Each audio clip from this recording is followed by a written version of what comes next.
dear friends, we are back with our spoken English classes.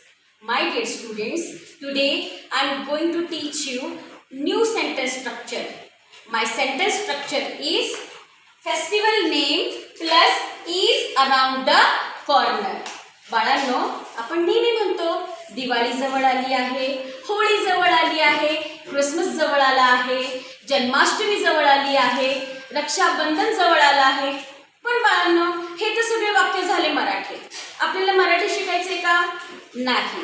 मराठीचे वाक्य आपल्याला इंग्लिशमध्ये ट्रान्सलेट करायचे. तर त्या ट्रान्सलेशनमध्ये माझा सेंटेन्स स्ट्रक्चर काय आहे, जो मी ते तुम्हाला बोर्डवरती दिलेला आहे.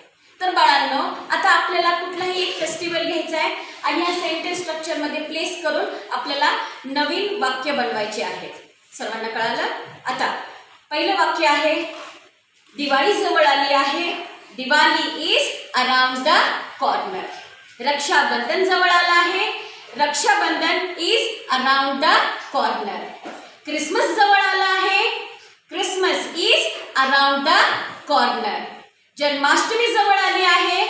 Janmashtami is around the corner. बाळांनो, सर्वात पहिले एक लक्षात घ्या, आपल्याला ह्याच्यामध्ये फेस्टिवल नेमच फक्त प्लेस करायचा आहे. English sentence structure whichever I have given you is very easy and it is more comfortable for you to frame the sentences with this sentence structure. माझा फेस्टिवल जो मी तुम्हाला देत आहे तो आहे नवरात्री. आपल्या सेंटेन्स स्ट्रक्चरमध्ये नवरात्री प्लेस करून मला हा सेंटेन्स तुम्ही टाईप करून कमेंट बॉक्समध्ये शेअर करायचा आहे. Thank you my dear students.